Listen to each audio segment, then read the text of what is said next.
Hello दोस्त, पहले तो आप लोगों को से माफ़ी मांगना चाहता हूँ कि वीडियो बहुत दिन के बाद, बहुत लेट हो चुका है, बहुत दिन के बाद डाल रहा हूँ। लेकिन आज हम जो पढ़ाएंगे वो है धातु एवं अधातु का जितना भी क्वेश्चन आंसर है, ऑब्जेक्टिव हो, चाहे सही गलत का हो या रिक्त स्थानों का भरो हो या लघु उत्तरीय प्रश्न हो या अति लघु उत्तरीय प्रश्न हो, सभी को हम देखेंगे। ठीक है ना। और आज स्टार्ट करेंगे। आप लोग कमेंट करें, अगर मॉडल सेट निकल गया होगा तो मॉडल सेट का सोल्यूशन फिर देंगे हम। ठीक है ना। आप लोग बताएं मॉडल सेट निकला कि नहीं निकला है, और कौन कौन चाहता है कि मॉडल सेट का सोल्यूशन दे। ठीक है ना। और कौन कौन चाहते हैं कि सोशल साइंस में जो इम्पोर्टेंट ऑब्जेक्टिव है उसका हम सोल्यूशन दे दें। ठीक है ना। कौन कौन चाहते हैं कमेंट जरूर करें, समझा कर देंगे उसका सोल्यूशन। ठीक है ना। चलो अब स्टार्ट करते हैं। धातु एवं अधातु यानी चैप्टर नंबर 3 का क्वेश्चन आंसर हम समझ कर पढ़ेंगे। ठीक है ना। इससे पहले आप लोग से एक थोड़ा सा रिक्वेस्ट है। एक हम जो है नया चैनल बनाए हैं। आप सोचे होंगे प्रचार करने आए हैं, नहीं। आप लोग अब जो आप लोग का प्रत्येक दिन वीडियो मिलेगा। ठीक है ना। हम एक नया चैनल बनाए हैं, वह है जीके जीएस मस्ती। ठीक है ना। उसका लिंक हम इस वीडियो के डिस्क्रिप्शन में दे देंगे। तो आप लोग से रिक्वेस्ट है कि सभी जाकर उस चैनल को सब्सक्राइब करें। उसमें हम जनरल तैयारी से यानी जनरल कंपटीशन की तैयारी करवा रहे हैं। ठीक है ना। उसमें हम पाचन तंत्र जो है ना 3D वीडियो के साथ बताए हैं, वो आप लोग को ही फ़ायदा देगा। ठीक है ना। और जो जनरल तैयारी करने वाला है, आप लोग का दोस्त है या आप लोग का बड़ा भाई है अगल बगल में, उसको भी बता दें चैनल के बारे में। जीके जीएस मस्ती अभी ज़्यादा दिन नहीं हुआ इसको बनाए हुए, 5 दिन मात्र हुआ है। उस पर 3 वीडियो अपलोड कर चुके हैं। पाचन तंत्र आप लोग देख लें, पाचन तंत्र उसमें वो काफ़ी अच्छा 3D वीडियो में दिखाए हैं। ठीक है ना। तो आप लोग से गुजारिश है, रिक्वेस्ट है कि जाकर वो चैनल को ज़रूर सब्सक्राइब करें। इस वीडियो के डिस्क्रिप्शन में उस चैनल का लिंक दिया गया है। ठीक है ना। ज़रूर करें, ज़रूर करें, ज़रूर करें। ठीक है ना। आप लोग से रिक्वेस्ट है। ठीक है। अब हम प्रतिदिन एक वीडियो लेकर आएंगे। आप लोग जो ज़्यादा जो कमेंट करेंगे कि कौन सा वीडियो चाहिए, वही वीडियो हम लेते आएंगे। चलो स्टार्ट करते हैं धातु में धातु का प्रश्न उत्तर करने का। देखो पहला क्वेश्चन जो है वो है, निम्नलिखित में से किस धातु को केरोसिन में डुबाकर रखते हैं, बताना है। तो देखो इसमें जो सोडियम है तो इसका आंसर होगा सोडियम। क्या होगा बोलो, सोडियम सोडियम सोडियम। तो किसको केरोसिन में डुबा कर रखते हैं, तो इसका आंसर होगा सोडियम। क्या होगा, सोडियम। सोडियम को जो है ना जल में नहीं रखते हैं। जल में इसलिए इसको नहीं रखते हैं क्योंकि पगलबा को जब जल में रखेंगे ना तो क्या करेगा, जल से कर लेगा दोस्ती। जल से दोस्ती करके बना लेगा क्या, सोडियम हाइड्रोक्साइड बना लेगा। जब सोडियम हाइड्रोक्साइड बना लेगा तो क्या इसको जल में रखेंगे सुरक्षित रहेगा, नहीं। इसलिए सोडियम को जल में नहीं रखते हैं, सोडियम को रखते हैं केरोसिन में। केरोसिन में रखते तो केरोसिन से दोस्ती नहीं करता है, तो वहाँ सुरक्षित ये रहता है। तो इसका आंसर होगा आंसर नंबर खो। क्या होगा, आंसर नंबर खो। ठीक है ना। और देख लेते हैं, ये मरकरी जो है, मरकरी जिसको बोलते हैं पारा, क्या बोलते हैं पारा। पारा संकेत क्या होता है, मरकरी संकेत होता है Hg। क्या होता है, Hg। ये जो है एकमात्र पारा एकमात्र धातु है। ध्यान दो, एकमात्र धातु है जो द्रव अवस्था में, लिक्विड अवस्था में, द्रव अवस्था में, लिक्विड अवस्था में पाया जाता है। ठीक है ना। और ये टंगस्टन जो है ना, टंगस्टन जो है ये सबसे कठोर धातु है। लेकिन टंगस्टन के बारे में जो सबसे इम्पोर्टेंट बात है वह यह है कि बल्ब के फिलामेंट में पूछेगा। जो आप लोग पहले वाला बल्ब जाते थे ना, जो फ्यूज हो जाता था, जिसमें कांच लग रहता था, वो वाला बल्ब, ठीक ना, जो पीला जलता था, तो बल्ब का जो फिलामेंट होता है वो टंगस्टन का बना होता है। काफ़ी इंपॉर्टेंट क्वेश्चन। बल्ब का फिलामेंट किसका, टंगस्टन का। बल्ब का फिलामेंट किसका, टंगस्टन का। ठीक है ना। चलो अगला क्वेश्चन में बढ़ते हैं। अगला क्वेश्चन है, देखो अगला है बॉक्साइट। बॉक्साइट निम्नलिखित में किस धातु का अयस्क है। तो बॉक्साइट एकदम काफ़ी इंपॉर्टेंट है। बॉक्साइट जो है यह है एल्युमिनियम धातु का अयस्क। बॉक्साइट का सूत्र क्या होता है, यहाँ ध्यान दो। बॉक्साइट का सूत्र होता है Al2O3 ये है बॉक्साइट का सूत्र। क्या है बॉक्साइट का सूत्र। बॉक्साइट किसका अयस्क है, तो एल्युमिनियम का अयस्क है। यानी एल्युमिनियम किससे निकलता है, तो बॉक्साइट नामक अयस्क से निकलता है। काफ़ी इंपॉर्टेंट। एल्युमिनियम का 3 मेन अयस्क है। एक हो गया बॉक्साइट जो सबसे इंपॉर्टेंट है, इसका सूत्र भी याद रखना। दूसरा आता है कोरंडम। कोरंडम क्या होता है, कोरंडम, जिसका सूत्र होता है Al2O3, ये 2H2O नहीं होगा।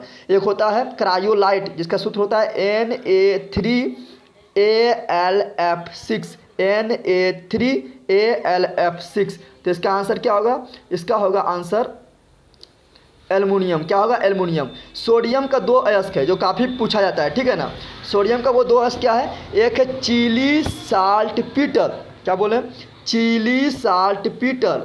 Chilli saltpetre. पूछेगा सिली साल्ट पीटर किसका अयस्क है, तो बोल देना है क्या, ये है सोडियम का अयस्क, तो सिली साल्ट पीटर। और दूसरा जो है वो है बोरेक्स, क्या है, दूसरा है बोरेक्स, क्या है, तो दूसरा जो अयस्क है वो है बोरेक्स। सोडियम का दूसरा अयस्क क्या है, बोरेक्स, क्या है, बोरेक्स, क्या है, बोरेक्स। ठीक है ना, मेरे साथ बोलते रहना है, ठीक है ना। हाँ, और एक आपसे रिक्वेस्ट है, आप लोगों से रिक्वेस्ट है कि जीके जीएस मस्ती चैनल जो इस वीडियो में लिंक दिए हैं वो जरूर जाकर आप लोग सब्सक्राइब करें। आप ही लोग की बदौलत से वो चैनल आगे बढ़ेगा। अपने भाई को बताएं, दोस्त को बताएं जो तैयारी कर रहा है, और आप भी सब्सक्राइब कर लें। उसमें जो क्लास 10 से जो रिलेटेड वीडियो रहेगा वो बता देंगे, जैसे पाचन तंत्र वो जाकर देख लें, समझ आ जाएगा, ठीक है ना। चलो, और आप लोग प्रतिदिन कमेंट करें कि कौन वीडियो आप ज़्यादा चाह रहे हैं पढ़ने के लिए, कौन सा चैप्टर का चाह रहे हैं, उसको हम जरूर बनाएंगे जो ज़्यादा रहेगा कमेंट में, ठीक है ना। चलो अब देखते हैं कि अब एक चीज़ और, ये 3 धातु का परमाणु संख्या जो याद रखना। मैग्नीशियम का परमाणु संख्या होता है 12, एल्युमिनियम का होता है 13, सोडियम का होता है 11। सोडियम का 11, मैग्नीशियम का 12, एल्युमिनियम का 13, ये तीनों इंपॉर्टेंट है, ठीक है ना। चलो अब आगे बढ़ते हैं। अगला जो है वो देखते हैं।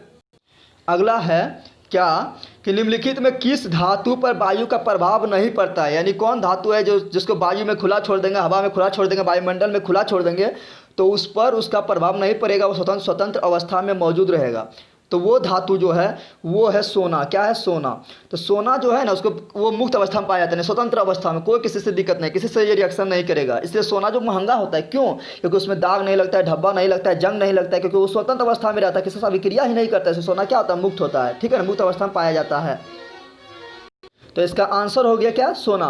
सोडियम तो बहुत क्रियाशील है, पगल मुक्त रह ही नहीं सकता है। ये जिधर देखेगा सबसे रिएक्शन कर लेगा, ये तो पनिया से तुरंत भी रिएक्शन कर लेगा, हवा से भी रिएक्शन कर लेगा, सबसे रिएक्शन कर लेता है। तो सोडियम क्या होगा, मुक्त अवस्था में नहीं होगा। लोहा में भी देखो जंग लग जाता है, तांबा में भी देखो ऊपर जो है उसका जंग लग जाता है, यानी हरा हरा काई की तरह बढ़ जाता है। तो इसका आंसर क्या होगा, सोना, क्या होगा, सोना होगा, ठीक है ना।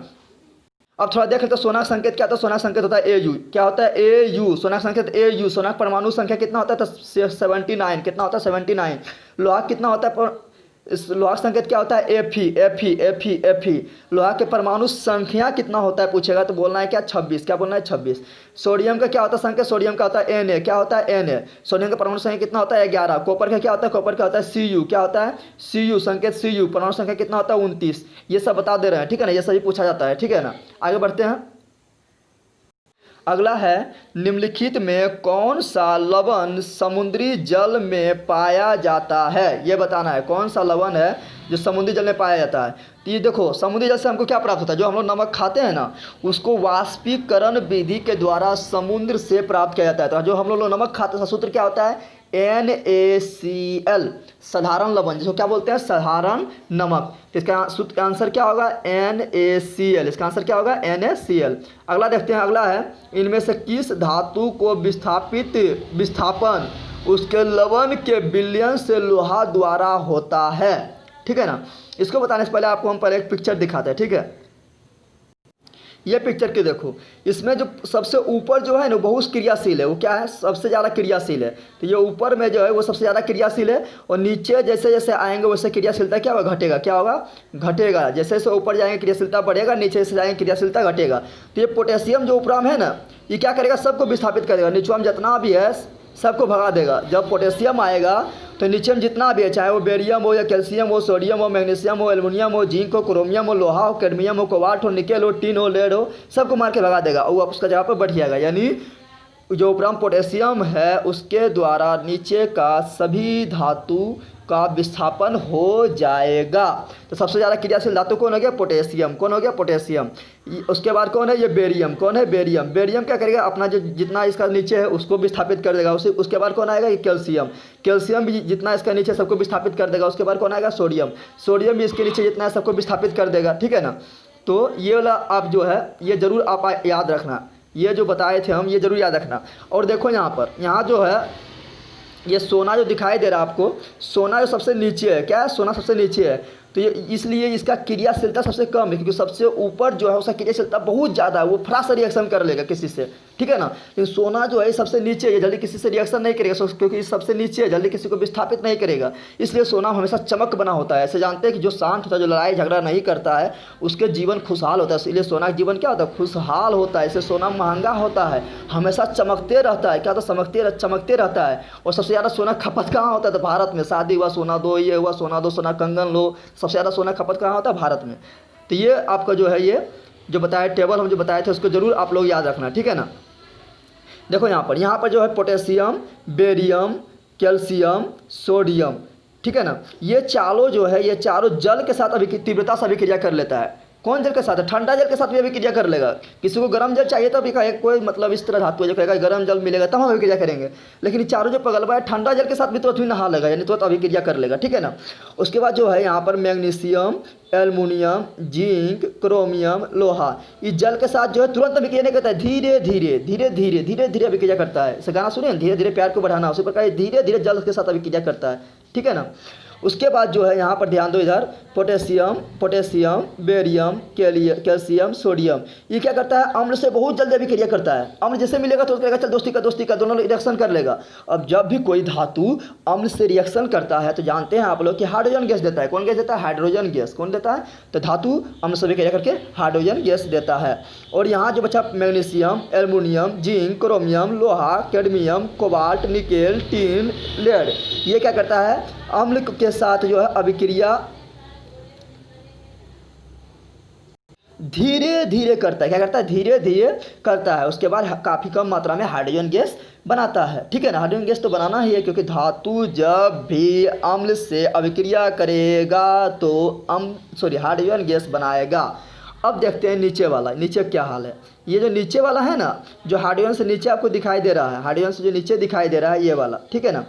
Copper, mercury, silver, platinum, aluminium, ये सब जल्दी अभिक्रिया नहीं करता है, ठीक है ना। तो ये जो है, ये जो चारों बताए हैं, पांचों को यहाँ पर जो है, ये अम्ल से अभिक्रिया करता ही नहीं है। अब आप ही लोग बताओ भैया, जब ये अम्ल से अभिक्रिया करेगा नहीं तो हाइड्रोजन गैस देगा। सिंपल बात है, अभिक्रिया करवे नहीं कहते हाइड्रोजन गैस क्या हाल देगा। किसी से तुम कर्जा लेवे नहीं कहते, उस कर्जा तुम उसको चुकाओगे क्यों। उसी प्रकार ये अम्ल से अभिक्रिया करवे नहीं कहते हाइड्रोजन गैस क्यों देगा, तो ये हाइड्रोजन गैस नहीं देगा, ठीक है। तो ये जो हम बताए थे, ये चार्ट आप लोग जरूर याद रखें। जो सबसे ऊपर है सबसे ज़्यादा क्रियाशील है, वो आएगा नीचे लग किसी को मार के भगा देगा, चल हट साइड लग। और उसके नीचे जो बेरियम है उसके नीचे जो आएगा उसको मार के भगाएगा, ठीक है ना। तो इसी से बनेगा जो क्वेश्चन जो बता रहे थे अभी हम। चलो देखते हैं।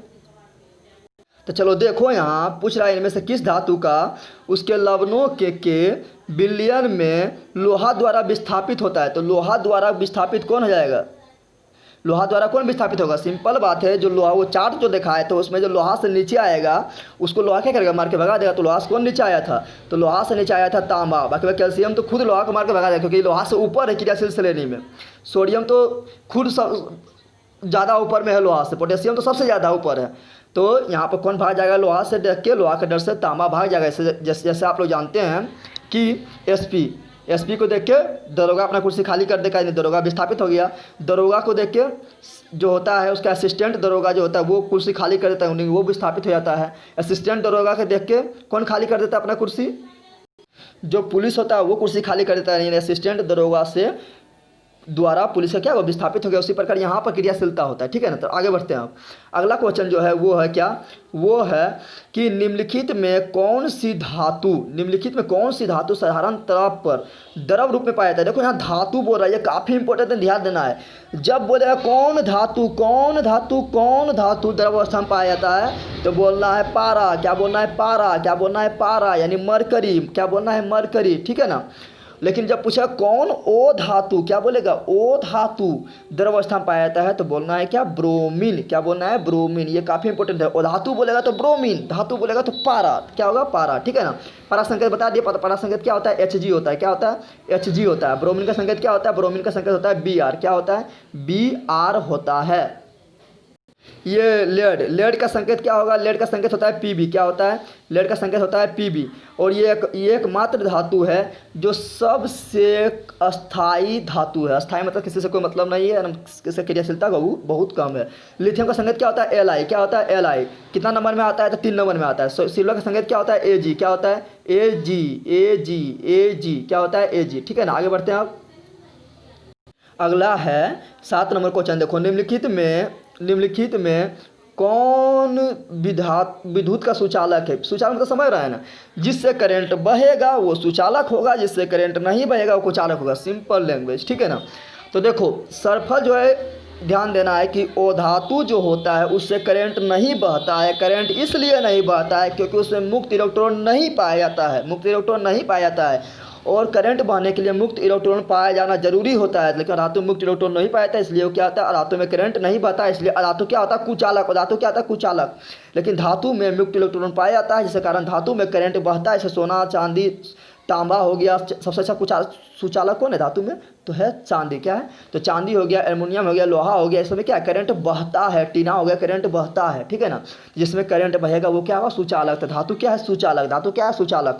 लेकिन एकमात्र ओ धातु तो कुचालक होता है, लेकिन एकमात्र ओ धातु ग्रेफाइट है। एकमात्र ओ धातु ग्रेफाइट है जिसमें क्या होता है? करंट बहता है। क्या होता है? बहता है। इसलिए इसके बारे में पूछता है, क्योंकि ये अपवाद है, फिर भी करंट बहता है, यानी धातु का सुचालक होता है। धातु का सुचालक होता है। इसका आंसर क्या होगा? ग्रेफाइट। क्या होगा? ग्रेफाइट। आगे बढ़ते हैं। अगला जो है वो है कि क्रियाशीलता श्रेणी में हाइड्रोजन को नीचे वाले धातु, हाइड्रोजन के नीचे, अभी बताया था हाइड्रोजन के नीचे कौन आया था? हाइड्रोजन के नीचे आया था आपका कॉपर आया था, चांदी आया था, सोना आया था, प्लेटिनम आया था। तो बताए थे ये सभी अभिक्रिया अम्ल से नहीं करता। जब अम्ल से ये अभिक्रिया ही नहीं करेगा तो हाइड्रोजन गैस देगा? नहीं देगा। तो यहाँ पर क्या आ जाएगा? अम्ल से अभिक्रिया कर हाइड्रोजन गैस बनाती है, गलत बात है। अम्ल से अभिक्रिया कर हाइड्रोजन आयन देती है, गलत बात है। जल के साथ साधारण ताप पर अभिक्रिया करती है, गलत बात है। यानी जो हाइड्रोजन से नीचे है, कॉपर है, चांदी है, सोना है, तांबा है, ये तो अभिक्रिया अम्ल से नहीं करता तो जल से करता है। जब अम्ल और जल से अभिक्रिया ही नहीं करेगा तो ये तीनों में से कौन सही होगा? नहीं होगा। तो कौन होगा? घो। इनमें से कोई नहीं। और आप लोग ये नहीं बोलिएगा कि यहाँ पर टिक मार के बता रहे हैं आप, ये तो स्टूडेंट का मेरा है तो उसका टिक मारा हुआ था, पहले से किताब खरीदा है, पुराना तो मारा हुआ रहता है। ये नहीं सुना कि टिक मार दिया, हम नहीं जानते थे इसलिए टिक मार दिया, उसको बता रहे हैं, ठीक है ना। ये सब आपको मन में नहीं लेना, ये सब सोचता है कोई, ठीक है ना। सब एक ऐसा नहीं होता है ना। चलो नेक्स्ट देखते हैं। नेक्स्ट क्या है? 9 नंबर। देखो 9 नंबर क्या बोल रहा है कि निम्नलिखित में कौन सी धातु अम्लराज के अलावे अन्य अम्ल में नहीं घुलती है? यह ध्यान देना है, ये काफ़ी इंपॉर्टेंट है। तो देखो, अम्लराज पहले किससे बना होता है? तो अम्लराज जो बनता है वो 2 अम्ल से मिलकर बनता है। काफ़ी इंपॉर्टेंट, 2 अम्ल से मिलकर बनता है। एक होता है हाइड्रोक्लोरिक अम्ल HCl, और एक होता है नाइट्रिक अम्ल HNO3।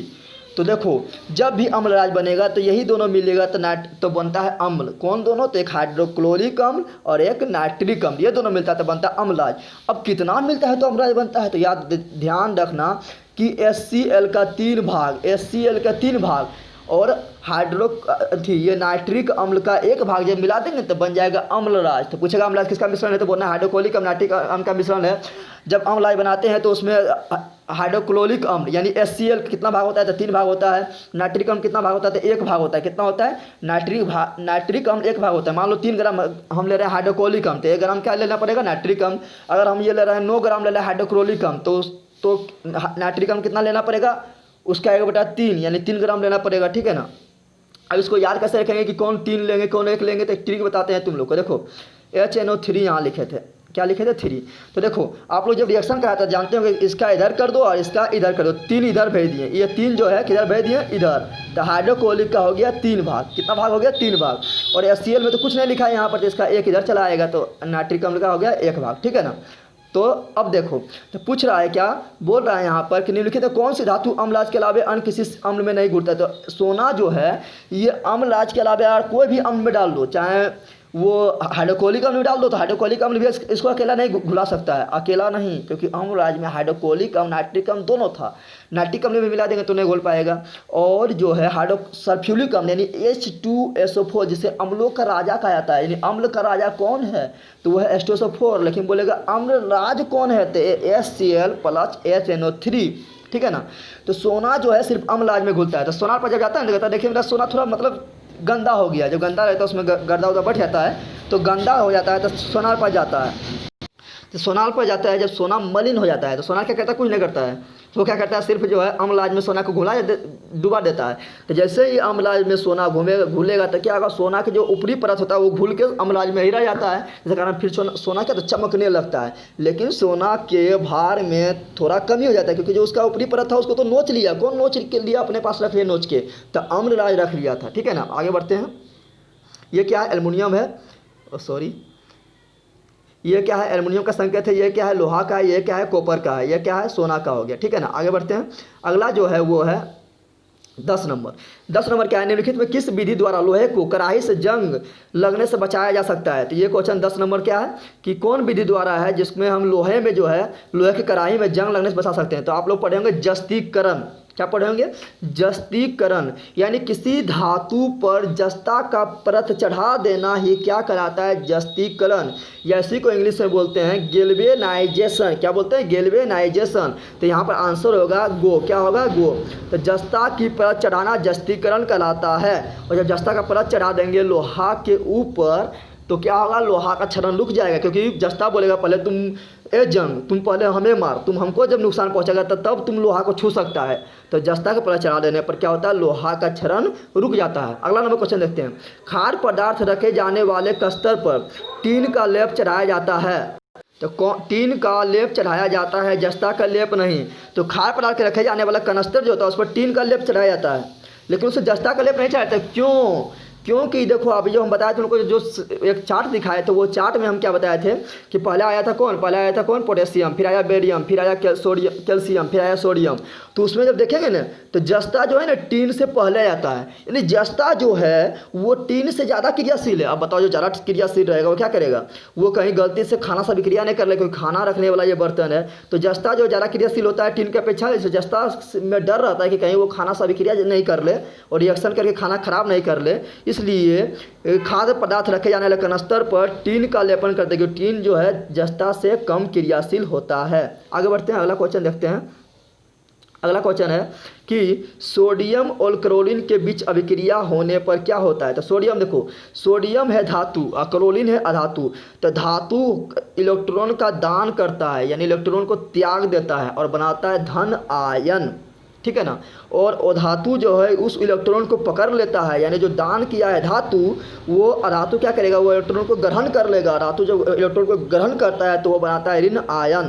तो यहाँ पे सोडियम क्या है, धातु होती है, इलेक्ट्रॉन को दान करेगा। तो सोडियम परमाणु एक इलेक्ट्रॉन खोकर, यानी एक इलेक्ट्रॉन दान दे दिया, यानी क्या हुआ, खो गया है, खोकर क्या बनाता है, धनायन बनाता है, यानी ये क्या है, सही है। यहाँ लिखा है सोडियम परमाणु एक इलेक्ट्रॉन प्राप्त करता है, नहीं, सोडियम धातु वो लेता है इलेक्ट्रॉन नहीं है, वो देता है। तो को नंबर गलत हो गया।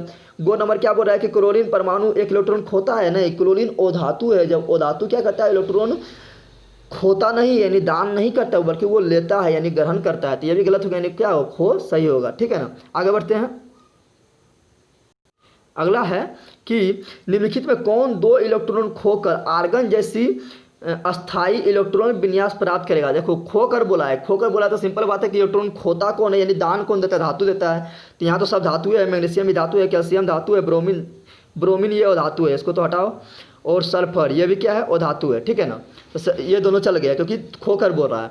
अब यहाँ ध्यान देना है कि आर्गन, तो आर्गन का कितना होता है, 18। कितना होता है परमाणु संख्या, आर्गन का परमाणु संख्या होता है 18। तो 18 के नज़दीक कौन है, मैग्नीशियम का परमाणु संख्या होता है 12। क्या होता है, 12।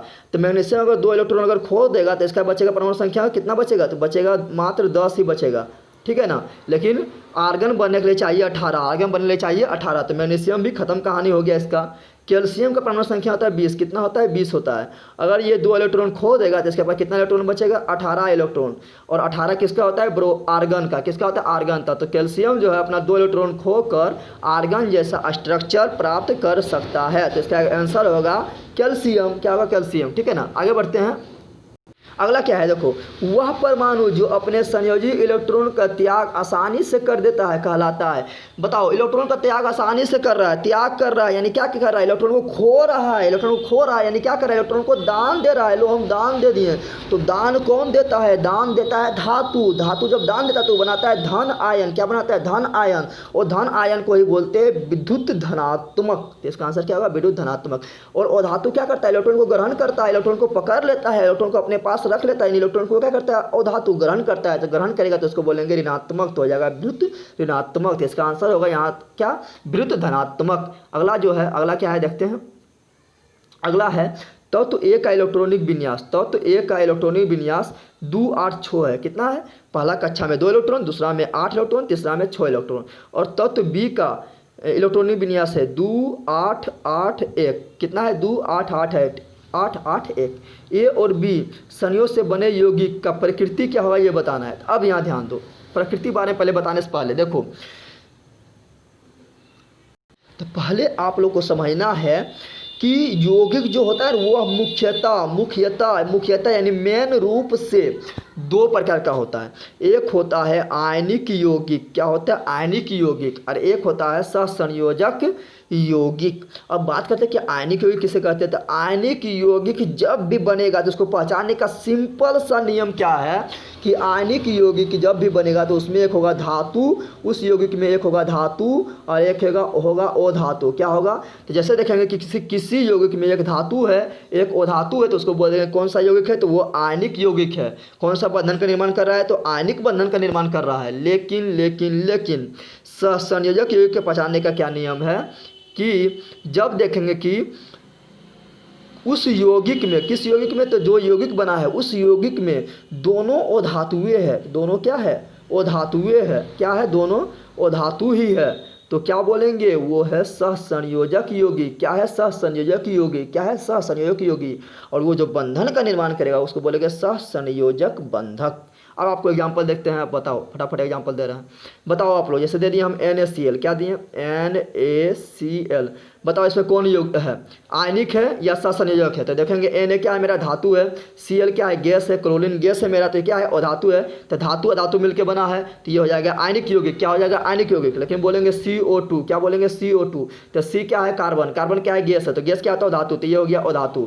ओ ऑक्सीजन, ऑक्सीजन क्या है, गैस है, गैस क्या होता है धातु, तो ये भी हो गया धातु। तो कार्बन भी धातु, ऑक्सीजन भी धातु, तो अधातु से मिलकर बना है। तो बताओ कौन यौगिक होगा, तो होगा सहसंयोजक यौगिक। और एग्जांपल दें, और एग्जांपल देते हैं आप लोगों को। बताओ आप लोग, जैसे दे दिए हम क्या, हम दे दिए हैं MgCl2। तो मैग्नीशियम क्या है, जिसमें यम आता है वो क्या होता है धातु। तो magnesium, sodium, potassium, calcium, beryllium, यम आएगा तो धातु। तो मैग्नीशियम हो गया धातु। और क्लोरीन, क्लोरीन क्या है, गैस है, तो ये हो गया अधातु। तो बताओ ये धातु ये अधातु, मैग्नीशियम धातु, कैल्शियम अधातु। तो धातु अधातु से मिलकर बनाया, तो क्या होगा आयनिक यौगिक। क्या होगा आयनिक यौगिक। लेकिन और एग्जाम्पल देते हैं, इसे दे देंगे हम H2O। क्या दे देंगे H2O। तो H क्या है, हाइड्रोजन क्या है, हाइड्रोजन गैस है, गैस क्या होता है अधातु, तो हाइड्रोजन हो गया अधातु। ऑक्सीजन क्या है, गैस है, गैस क्या होता है अधातु, तो ऑक्सीजन भी हो गया अधातु। तो धातु अधातु से जो मिलकर बनता है वो क्या आता है सहसंयोजक यौगिक। समझ आ गया ना। चलो आगे बता दो फटाफट अब इसमें। अब देखो इसमें क्या है, एक इलेक्ट्रॉनिक विन्यास 2 8 6 है। कितना है, 2 8 6 है। तो पहचानेंगे कौन धातु है कौन अधातु है, पहचानेंगे हम कैसे, मेन तो फंडा यहीं पर है। तो याद रखना क्या याद रखना कि धातु के अंतिम कक्षा में 1 इलेक्ट्रॉन 2 इलेक्ट्रॉन या 3 इलेक्ट्रॉन ही रहेगा। ठीक है ना।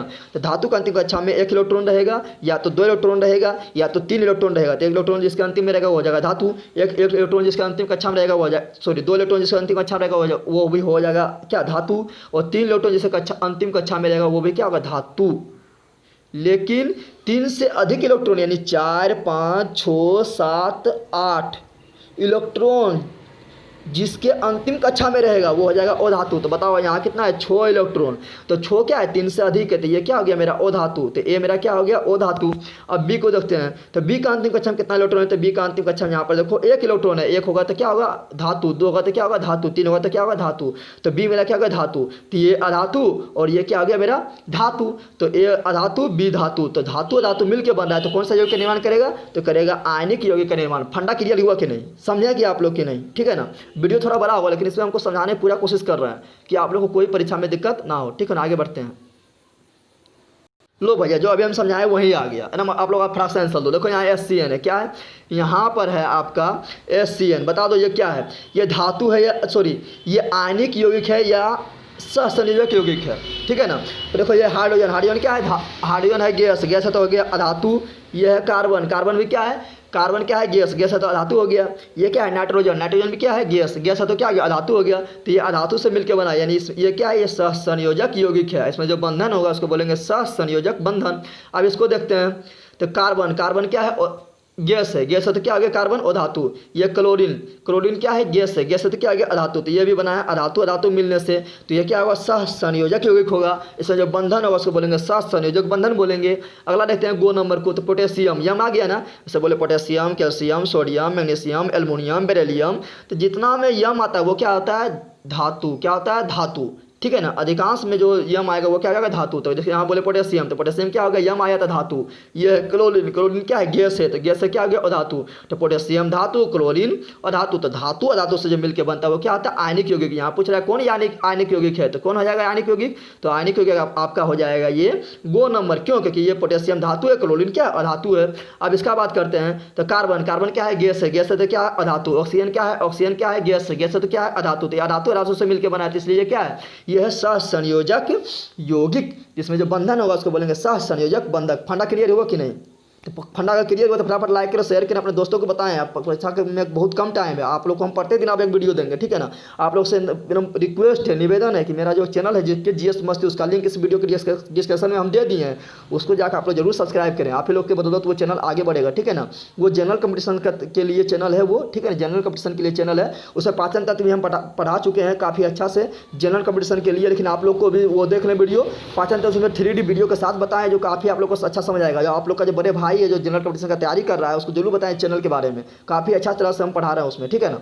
चलो देखते हैं अगला क्या है। अगला बोल रहा है क्या कि चांदी के चम्मच को लंबे समय तक खुली बाजू में छोड़ देने पर उसकी सतह काली हो जाती है। क्या हो गया, काला हो गया चांदी।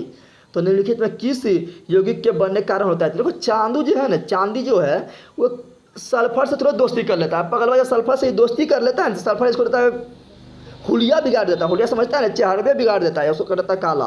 तो यहाँ पर क्या होगा चांदी का संकेत होता है Ag और सल्फर क्या होता है S। तो क्या होगा चांदी यानी सिल्वर और सल्फर यानी S, तो ये बन जाएगा सिल्वर सल्फाइड, सिल्वर सल्फाइड। तो कौन सा यौगिक बनने के कारण चांदी काला हो जाता है, तो बोलना है सिल्वर सल्फाइड, ठीक है ना। आगे बढ़ते हैं। अब देखो 18 नंबर क्या है, ए और बी परमाणुओं के संयोग से आयनिक बंधन तब बनता है। कब बनता है भाई बताओ। आयनिक बंधन तब बनता है जब एक धातु रहता है एक अधातु रहता है, जब वो दोनों रिएक्शन करता है तो आयनिक बंधन बनता है। तो खोज लो, तो देखो यहाँ पर एक खोजो फटा सा, तो ए धातु हो बी अधातु हो, सही बात है, धातु अधातु रहेगा तभी आयनिक बंधन बनेगा। तो नंबर गो सही हो गया। कौन नंबर रखते थे, ए और बी दोनों इलेक्ट्रॉन प्राप्त करता है, ये सब तो नहीं बताए हम। ए और बी दोनों इलेक्ट्रॉन त्यागता है, ये भी तो नहीं बताए हम। तो क्या होगा गो नंबर सही, ठीक है ना। ए और बी दोनों धातु, अरे भाई जब दोनों धातु रहेगा तो रिएक्शन नहीं करेगा। कैसे कहेगा लड़का लड़का शादी करेगा, लड़का लड़का शादी करेगा, उसको तो रिएक्शन नहीं ना होगा, ठीक है ना। उसी प्रकार आगे बढ़ते हैं। देखते हैं अब 19 नंबर क्या बोला है, निम्नलिखित में पीतल किसका उदाहरण है। ये हम आप लोग को 3 से ही बताए थे। पीतल, तो देखो पीतल जो है वो है मिश्र धातु। अब बात आता है कि भाई मिश्र धातु बोलेंगे किसको, तो मिश्र धातु उसको बोलेंगे जब एक धातु और एक अधातु मिलकर एक नया यौगिक बनाता है, एक नया पदार्थ बनाता है, तो उसको बोलते हैं मिश्र धातु। क्या बोलते हैं, मिश्र धातु। या एक धातु और धातु को मिला दो और एक नया यौगिक बना है तो उसको बोलते हैं मिश्र धातु। तो मिश्र धातु किससे कैसे बनता है, धातु को मिला दो, जैसे मान लो सोना चांदी को मिला दिए, या मान लो कॉपर लिए यानी तांबा लिए और क्या लिए जिंक लिए, उसको मिला दिए, तो जो नया पदार्थ बना उसको क्या बोलेंगे, मिश्र धातु बोलेंगे। या आप लोग जो फ्यूज होता है फ्यूज का तार वो क्या होता है, उसमें होता है क्या, उसमें होता है टीना होता है और शीशा होता है, टीना होता है और शीशा मिला होता है, तो वो भी क्या है, मिश्र धातु है। क्या है, मिश्र धातु है। तो मिश्र धातु कब बनता है, जब दो धातु को मिला दो तो जो नया पदार्थ बनेगा वो मिश्र धातु होगा। या एक धातु को मिला दो एक अधातु को मिला दो तो जो नया पदार्थ बनेगा वो क्या होगा, वो होगा मिश्र धातु। लेकिन अधातु को मिलाने पर मिश्र धातु नहीं बनता है, ठीक है ना। तो पूरा पीतल किसका उदाहरण है, पीतल क्या है, मिश्र धातु का उदाहरण है। क्यों क्योंकि पीतल जो बनता है ना भाई, पीतल बनता है कॉपर को मिला दो यानी तांबा के मिला दो और जिंक को मिला दो, तब बन जाएगा क्या, पीतल। क्या बनेगा, पीतल। तो इसको कैसे याद रखना है, तो इसको बताते हैं हम ट्री। क्या बताते हैं, इसका ट्री बताते हैं। तो आप लोग को बताए थे पीतल का याद रखना, पीतल किसका मिश्रण है, तो बोलो पिताजी। पीतल किसका मिश्रण है, तो पिताजी का मिश्रण है। पीतल किसका मिश्रण है, तो पिताजी का मिश्रण है। तो पी से पीतल मिश्रण है किसका, ता से तांबा का, जी से जिंक का, ता से तांबा का, जी का जिंक से, जी से जिंक का। उसी प्रकार पूछता है कि बताओ कि ये जो होता है ना कांसा आप लोग सुने हैं, वो किसका मिश्रण होता है, तो वो होता है तांबा और टीन का, तांबा और टीन का मिश्रण होता है, ठीक है ना। उसी प्रकार जो बताते हैं फ्यूज तार, जो फ्यूज तार होता है जो गल जाता है ज़्यादा वोल्टेज आने पर, वो किसका मिश्रण होता है, तो वो भी होता है कॉपर के साथ, तांबा के साथ, सॉरी उसमें टीन के साथ मिला दो शीशा तो बन जाएगा क्या, फ्यूज। और कॉपर और टीन मिलाने पर भी फ्यूज बन जाता है। अगला देखते हैं, अगला क्या है, रिक्त स्थानों की पूर्ति करें। प्रकृति में क्रियाशील धातु, प्रकृति में क्रियाशील धातुएं कैसा होता है, तो क्रियाशील धातुएं बोल रहा है कि कौन सा में नहीं पाए जाते थे। क्रियाशील धातु बताए थे कौन होता है, जो सबसे ऊपर है, सब बताए थे potassium, barium, calcium, sodium, magnesium, aluminium, zinc, लोहा, टीन, लेड, ये सब क्या है, ये सब क्रियाशील धातु, यानी जो सबसे ऊपर आएगा वो ज़्यादा क्रियाशील होगा। बताओ ज़्यादा क्रियाशील है, जिसको मिले, जिससे मिलता है उसी से दोस्ती करने लगता है, उसी से फरियाने लगता है, उसी से लड़ने लगता है, तो क्या वो कभी शांत रहेगा, नहीं रहेगा। क्या वो कभी स्वतंत्र रह सकता है, नहीं रह सकता। ऐसा आतंकवाद, आतंकवाद क्या करता है, बनवासी करते रहता है। अब बनवासी करता है तो चाहेगा कि जिस तरह का आम आदमी खुले घूमता है, उसको कोई डर नहीं रहता है, उस पर क्या आतंकवाद खुले घुस सकता है, नहीं, क्योंकि वो नहीं घुस सकता, यानी वो क्या, यानी वो मुक्त अवस्था में नहीं पाया जाएगा। तो क्रियाशील धातु जो है ना वो मुक्त अवस्था में नहीं पाया जाता है, यहाँ आंसर क्या होगा, मुक्त अवस्था। लेकिन जो क्रियाशील धातु नहीं है, जैसे बताए थे क्या, सोना, जैसे बताया चांदी, जैसे बताया प्लेटिनम, ये सब क्रियाशील धातु नहीं है, इसलिए ये मुक्त अवस्था में रहता है, इसलिए चांदी हमेशा चमकते रहता है, इसलिए चांदी का दाम महंगा होता है। आगे बढ़ते हैं,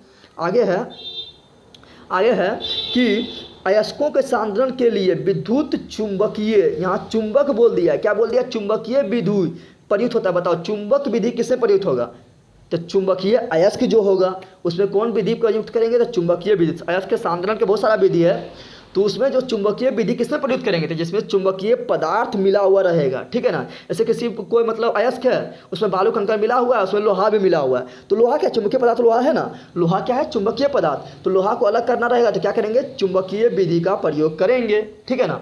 उसी प्रकार कोबाल्ट हो गया, निकेल हो गया, ये सब क्या है, चुंबकीय पदार्थ है, चुंबक में ये सट जाएगा। तो इसमें जब कोई पदार्थ मिश्रण मिला रहेगा, इसका इसमें जो कोई अशुद्धि मिला रहेगा तो उसको शुद्ध करना होगा, तो चुंबकीय विधि का प्रयोग करेंगे, जिसका क्या होगा, दोनों क्या होगा, चुंबकीय अयस्क। 3 नंबर क्या बोला है, विद्युत का सर्वोत्तम चालक है, यानी धातु क्या होता है, विद्युत का सुचालक होता है। लेकिन धातु में भी कौन धातु जिसमें विद्युत क्या है सबसे ज़्यादा चाहता है, सबसे ज़्यादा तेजी से जाता है, यानी सबसे ज़्यादा सुचालक है, तो वो क्या है, चांदी, यानी सिल्वर। वो क्या है, सिल्वर यानी चांदी है। तो पूछेगा कि धातु क्या विद्युत का सुचालक होता है, हाँ होता है। और धातु में भी कौन धातु ये सबसे ज़्यादा सर्वोत्तम सुचालक होता है, तो वो क्या है, चांदी। चांदी को इंग्लिश में क्या बोलते हैं, सिल्वर। संकेत क्या होता है, Ag, क्या होता है, Ag। और चांदी के बाद आता है सोना, चांदी के बाद क्या आता है, सोना। लेकिन पूछेगा सबसे ज़्यादा तैन यानी किसको टानने पर सबसे ज़्यादा टना जाएगा, तो वो होता है चांदी। वो क्या होता है, चांदी। चांदी तुम 1 ग्राम ले लो, उसको टान के जो है 2 किलोमीटर लंबा तार बना सकते हो, 2 किलोमीटर लंबा तार। तो सबसे ज़्यादा तैन कौन होता है, सबसे ज़्यादा तैन होता है सोना। लेकिन सबसे ज़्यादा सर्वोत्तम चालक कौन है, तो वो है चांदी। आगे बढ़ते हैं, अगला है कि धातु में डैश, यहाँ खाली है डैश, विद्युत का सबसे मंद चालक है। तो अभी हम तो बताए थे पहले क्या कि धातु जो है सबसे अस्थाई धातु कौन है, तो सबसे अस्थाई धातु यानी आराम से बैठा रहता है, किसी से कोई मतलब नहीं है, वो धातु कौन है, वो है शीशा। क्या है, शीशा। शीशा को बोलते हैं लेड। और लेड का संकेत क्या होता है, Pb। इसका परमाणु संख्या कितना होता है, 82। कितना होता है, 82। तो शीशा जो है, जो Pb है, इसको बोलते हैं लेड। ये क्या है, विद्युत का सबसे मंद चालक है, यानी इसमें जो विद्युत है सबसे धीरे धीरे जाता है, बहुत धीरे। धातु में सबसे कम शीशा, सबसे ज़्यादा चांदी। आगे बढ़ते हैं, अगला जो है वो है कि अयस्कों में उपस्थित अपद्रव्य को क्या कहते हैं। जैसे आप लोग का दोस्त होता है तो उसमें जो उपस्थित जो प्रकार को बदमाश होता है, नहीं बोलता है, ले तो गैंगवा आदमी आएगा, गैंगवा यानी बदमाश को बोलते हैं गैंगवा। उसी प्रकार अयस्क में जो पागल चीज़ें होता है, जो अशुद्धि होता है, उसको क्या बोलते हैं, उसको बोलते हैं गैंग। क्या बोलते हैं, गैंग। ठीक है, क्या बोलते हैं, गैंग। इसका आंसर होगा गैंग। आगे बढ़ते हैं, अगला यह है, यहाँ तो हम बता चुके हैं। अगला है, किस धातु को का मरकरी साथ बना समान मिश्रण क्या कहलाता है। देखो कोई भी धातु को जब मरकरी साथ मिला देंगे ना, मरकरी साथ मिला देंगे तो वो कहलाएगा अमलगम। क्या कहलाएगा, अमलगम। कोई भी धातु हो उसको मरकरी साथ खाली मिला देंगे, क्या कहलाएगा, धातु, सॉरी अमलगम। क्या कहलाएगा, अमलगम। ऐसा कोई भी आदमी हो वो चोर के साथ मिला देगा तो वो भी चोरे कहलाएगा। उसी प्रकार मरकरी साथ भी कोई भी धातु को, उसी प्रकार मरकरी के साथ कोई भी धातु को मिला देंगे ना तो वो अमलगम कहलाएगा। ठीक है ना। जैसे मिला देंगे सोडियम को मरकरी के साथ तो क्या लाएगा, क्या किसका अमलगम कहलाएगा, सोडियम का अमलगम कहलाएगा। मिला देंगे मैग्नीशियम को मरकरी के साथ यानी पारा के साथ, जिसको बोलते हैं Hg। क्या बोलते हैं, Hg। पारा के साथ मिला देंगे तो कहलाएगा मैग्नीशियम का अमलगम कहलाएगा। जैसे मान लो मिला दिए हम कैल्शियम को, मिला दिए मरकरी के साथ यानी Hg के साथ, तो वो कहलाएगा कैल्शियम का अमलगम कहलाएगा। यानी कोई भी धातु को मर के साथ मिला देंगे तो वो क्या कहलाएगा, अमलगम। क्या कहलाएगा, अमलगम। अगला देखते हैं क्या है। अगला है कि लोहे का जस्तीकरण कर देना। बताए थे कि लोहे को संक्षारण के लिए, लोहे पर जंग न लगे, उसका नाश ना हो जाए, उसका विनाश ना हो जाए, उसको रोकने के लिए उसके ऊपर हम जस्ता का एक परत चढ़ा देते हैं, जस्ता का एक परत चढ़ा देते हैं, जस्ता का एक लेप चढ़ा देते हैं। उसको बोलते हैं क्या, जस्तीकरण। इंग्लिश में क्या बोलते हैं, गैल्वेनाइजेशन। क्या बोलते हैं, गैल्वेनाइजेशन। क्या बोलते हैं, गैल्वेनाइजेशन। तो क्यों चढ़ाते हैं, तो संक्षारण को रोकने के लिए। क्या सर, आज क्यों चढ़ाते हैं, संक्षारण को रोकने के लिए, संक्षारण नहीं हो इसके लिए उसके ऊपर हम जस्ता का परत चढ़ा देते हैं। अगला है सोडियम एवं पोटेशियम कैसा धातु है। सोडियम एवं पोटेशियम पूछा है कैसा धातु है। तो देखो सोडियम एवं पोटेशियम ये आता है जब आवर्त सारणी आप लोग को पढ़ाएंगे तो सोडियम और पोटेशियम जो है ना फर्स्ट ईयर, देखो आवर्त सारणी जब पढ़ाएंगे तो आवर्त सारणी में पीरियोडिक टेबल में 18 गो वर्ग है। क्या गो वर्ग है, 18 गो वर्ग है। पूछेंगे क्या गो वर्ग होता है खड़ा, जैसे आप खड़ा हो गए तब हो गया वर्ग, और जब रात में आप सोने चल गए हैं तो सुत गए ना, आप सुत गए तो हो गया आवर्त। क्या हो गया, आवर्त। तब वर्ग जो होता है वो होता है 18 और सुतल जो होता है जो आवर्त वो होता है 7। तो ये सोडियम और पोटेशियम जो है ना ये कौन वर्ग में आता है, तो नंबर 1 वर्ग में आता है, यानी पहले नंबर वर्ग में आता है। ठीक है ना। और जो पहला नंबर वर्ग में जितना भी धातु आता है वो क्या कहलाता है, वो कहलाता है क्षार धातु। क्या कहलाता है, क्षार धातु। पहला नंबर में कौन कहलाता है, तो आता है कौन, पोटेशियम, सोडियम, लिथियम। ठीक है ना। यानी पहला नंबर में आएगा आपका lithium, sodium, potassium, rubidium, caesium, francium. तो इसको बोलेंगे क्या, इसको बोलेंगे क्षारीय धातु। चलो हम आपको पीरियोडिक टेबल दिखा के उसमें कुछ बता देते हैं इंपॉर्टेंट फैक्ट। ठीक है ना। हम आपको यहाँ पर नहीं दिखा सकते क्योंकि उसका फोटो हम पहले से खींच के नहीं रखे हैं। ठीक है ना। अगर हम उसको अगर अभी खींचना चाहें तो हमको वीडियो को कट करना पड़ेगा जो काफ़ी परेशानी हो जाएगा। ठीक है ना। तो आप लोग को हम बता देते हैं कि पीरियोडिक टेबल में आवर्त सारणी में 18 वर्ग होता है। आवर्त वर्ग किसको बोलते हैं, खड़ा। आप खड़ा हो जाइए तो बन जाएगा वर्ग, यानी जो खड़ा वर्ग होता है, जो खड़ा होता है उसको बोलते हैं वर्ग। वर्ग कितना होता है, 18। आप रात में जब सो जाते हैं तो बन जाता है आवर्त, यानी सूता हुआ जो रहेगा उसको बोलेंगे आवर्त। क्या बोलेंगे, आवर्त। आवर्त कितना होता है, 60 होता है। उसमें जब फर्स्ट वर्ग में कौन आता है, फर्स्ट वर्ग में आता है ही, ली, ना, के, रब से फरियाद। ही मतलब हाइड्रोजन, ली मतलब लिथियम, ना मतलब सोडियम। ठीक है ना। के मतलब पोटेशियम। ठीक है ना। ही, ली, ना, के, रब, रब मतलब रुबिडियम, से मतलब सीजियम, एफान मतलब फ्रांसियम। ये सभी को बोलते हैं क्षार धातु। और वर्ग 2 में जो आएगा उसको बोलते हैं क्या, उसको बोलते हैं मृदा क्षारीय धातु। मृदा यानी मिट्टी में पाया जाने वाला क्षारीय धातु। उसको क्या बोलते हैं, उसको बोलते हैं बेटा मांगे कार, स्कूटर बाप रोए। बी से बेरियम, एम जी से मांगे, मांगे यानी मैग्नीशियम, कार, सी से कार यानी कैल्शियम, स्कूटर मतलब स्टोनशियम, बाप यानी बेरिलियम, और रोबे यानी रोबेडियम। ये सभी क्या होता है, ये होता है मृदा क्षारीय धातु। फिर एक इंपॉर्टेंट है आपका इंपॉर्टेंट है वर्ग नंबर 17। वर्ग नंबर 17 को क्या बोलते हैं, हेलोजन। क्या बोलते हैं, हेलोजन। क्या बोलते हैं, हेलोजन वर्ग। क्या बोलते हैं, हेलोजन वर्ग। हेलोजन वर्ग में कौन आता है, हेलोजन वर्ग में आता है आपका फलनमा के बड़ी अतः आफत। फलनमा के बड़ी अतः आफत। फलनमा के बड़ी अतः आफत। जब पढ़ाएंगे पीरियोडिक टेबल तो हम झकास से पढ़ा देंगे, टेंशन आप लोग नहीं लो। तो फलनमा यानी फ्लोरीन, के मतलब करोलिन, बड़ी मतलब ब्रोमीन, अतः मतलब आयोडीन, आफत मतलब स्टेटिन। ये सब क्या है, ये सब हेलोजन है। क्या हेलोजन है। ठीक है ना। ये वर्ग नंबर 17 में आता है। और वर्ग नंबर 18 में जो आता है उसको बोलते हैं अक्रिय धातु, या इसी को बोलते हैं निष्क्रिय धातु। क्या बोलते हैं, निष्क्रिय धातु। या वर्ग नंबर 18 को ही बोलते हैं नोवल धातु। इसलिए बोलते हैं उसको अक्रिय निष्क्रिय, क्योंकि पगलवा इसी बैठा रहता है, किसी से नहीं तो रिएक्शन करना है, तो किसी के साथ दोस्ती करना, आराम से बैठा हुआ है। अब बैठा क्यों है, क्योंकि उसके अंतिम कक्षा में 8 इलेक्ट्रॉन है। अब भैया जिसके अंतिम कक्षा में 8 इलेक्ट्रॉन हो जाएगा वो किसी से रिएक्शन नहीं करेगा, किसी से दोस्ती नहीं करेगा, कहेगा हम खुद राजा हैं। ठीक है ना। तो वर्ग नंबर 18 आता है। 18 नंबर में, वर्ग नंबर में जो 18 में जो आता है उसका आप लोग नाम याद रखें, जरूरी है। पूछता है कि यह तत्व कौन सा वर्ग में आता है। ठीक है ना। तो उसमें कौन होगा, उसमें होगा helium, neon, argon, krypton, xenon, radon. ये किस में आता है, वर्ग नंबर 18 में आता है। इसका आर्कनेट्री क्या है, तो इसका आर्कनेट्री है नेता और कर्मचारी जीते रहो। हे नेता और कर्मचारी जीते रहो और देश का खून पीते रहो।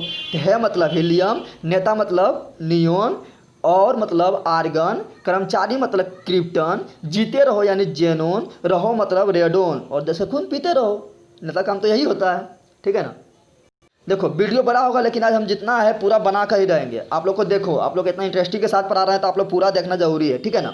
चलो अगला है, बोल रहा है 9 नंबर क्वेश्चन। क्या 9 नंबर बोल रहा है जिंक कार्बोनेट को जब हम क्या किए तो जिंक ऑक्साइड और CO2 बन गया।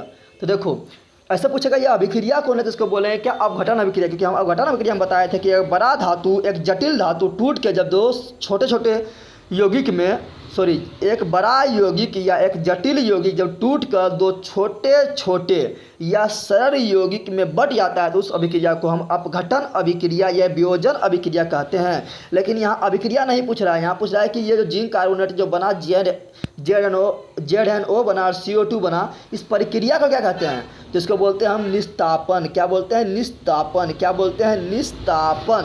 अब बात आता है कि निस्तापन कहेंगे किसको भैया, तो निस्तापन हम कहेंगे उसको जब हम किसी अयस्क को बिना ऑक्सीजन के नहीं, ऑक्सीजन उसको नहीं दे रहे हैं, उसको गर्म कर दिया एकदम हुमच के, तो इसको बोलेंगे निस्तापन। क्या बोलेंगे, निस्तापन।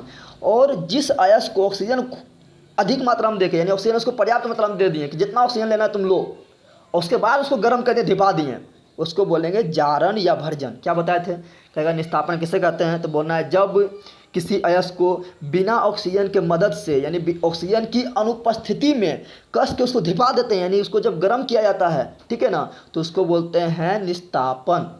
और जारण या भर्जन किसको बोलेंगे, तो जब अयस्क को ऑक्सीजन के उपस्थिति में, पर्याप्त उपस्थिति में उसको धिपा देते हैं, यानी उसको जब गर्म किया जाता है उसको बोलते हैं भर्जन। अब बात आता है कि भैया किसको हम करेंगे निस्तापन और किसका करेंगे भर्जन। तो निस्तापन में ऑक्सीजन की ज़रूरत नहीं पड़ता है। अब बताओ ऑक्सीजन को ज़रूरत क्यों नहीं पड़ता है, क्योंकि निस्तापन में जिस अयस्क का हम निस्तापन करते हैं ना, उसके पास पहले से ऑक्सीजन रहता है। तो बताओ जब उसके पास पहले से ऑक्सीजन है तो उसको ऑक्सीजन देना पड़ेगा, ऑक्सीजन देना नहीं पड़ेगा। जब ऑक्सीजन देना नहीं पड़ेगा तो उसको क्या बोलेंगे, उसको बोलेंगे निस्तापन। तो देखो यहाँ पर इसके पास जिंक कार्बोनेट का आप लोग ध्यान से देखो, जिंक कार्बोनेट में देखो यहाँ O3, यानी उसके पास तो ऑक्सीजन पहले से है। जब ऑक्सीजन इसके पास पहले से, तो इसको इसमें ऑक्सीजन देना जरूरी है, ऑक्सीजन देना नहीं जरूरी है, इसको क्या करेंगे, इसका करेंगे निस्तापन। क्या करेंगे, निस्तापन। समझा गया ना, तो निस्तापन उसी करेंगे जिसके पास पहले से ऑक्सीजन है। और निस्तापन कैसे कब होता है, जब ऑक्सीजन की अनुपस्थिति में हम गर्म करते हैं। अब बताओ नीचे वाला थोड़ा देखो आप लोग, नीचे वाला देखो जिंक सल्फाइड। क्या है, जिंक सल्फाइड। बताओ इसके पास ऑक्सीजन है, अरे भैया इसके पास तो ऑक्सीजन लेना है, जिसको ऑक्सीजन दे के धिपाना पड़ेगा, तो ऑक्सीजन इसको देना पड़ेगा, तो ऑक्सीजन देता है उसको क्या बोलते हैं, भर्जन। क्या बोलते हैं, भर्जन। तो इसको क्या करेंगे, इसका करेंगे भर्जन। तो पहचान जाएंगे जिसके पास ऑक्सीजन रहेगा उसका हो जाए करना आप लोग को निस्तापन, जिसके पास ऑक्सीजन नहीं रहेगा उसका क्या करना है, भर्जन। ठीक है ना, चलो आगे बढ़ते हैं। अगला है उत्कृष्ट गैस होती है। ये बताया था कि वर्ग नंबर 18 में जो पाया था उसको बोलते हैं उत्कृष्ट गैस बोलते हैं, उसी को निष्क्रिय गैस बोलते हैं, उसी को अक्रिय गैस बोलते हैं, उसी को नोबेल गैस बोलते हैं। वर्ग नंबर 18 में कौन आता है, आता helium, neon, argon, krypton, xenon, radon आता है। तो उत्कृष्ट गैस को अक्रिय होती है। क्या होता है, अक्रिय, यानी किसी से क्रिया नहीं करता, किसी से रिएक्शन नहीं करता, इसी को बोलेंगे निष्क्रिय। क्या बोलेंगे, निष्क्रिय। इसी को बोलेंगे नोबल। आगे बढ़ते हैं। अगला जो है वह है कि एक परमाणु से दूसरे परमाणु में इलेक्ट्रॉन के स्थानांतरण से बने यौगिक क्या कहलाता है। तो देखो भाई, एक परमाणु इलेक्ट्रॉन त्यागेगा और एक परमाणु इलेक्ट्रॉन ग्रहण करेगा, तो उससे जो यौगिक का निर्माण होगा उसको हम क्या बोलेंगे। तो अभी बताओ इलेक्ट्रॉन त्यागता कौन है, तो इलेक्ट्रॉन त्यागता है धातु। कौन त्यागता है, धातु। और बनाता है धनायन, जिसको बोलते हैं विद्युत धनात्मक। इलेक्ट्रॉन ग्रहण कौन करता है, इलेक्ट्रॉन खा जाता है कौन, इलेक्ट्रॉन को कौन ग्रहण कर लेता है, तो करता है ओ धातु, और बनाता है ऋण आयन, जिसको बोलते हैं विद्युत ऋणात्मक। क्या करते हैं, अब बोलो, इलेक्ट्रॉन त्याग करता है धातु, इलेक्ट्रॉन ग्रहण करता है अधातु। तो यहाँ बोल रहा है कि इलेक्ट्रॉन का स्थानांतरण, यानी इलेक्ट्रॉन को त्याग दिया, इलेक्ट्रॉन क्या किया, इलेक्ट्रॉन को त्याग दिया, ठीक है ना।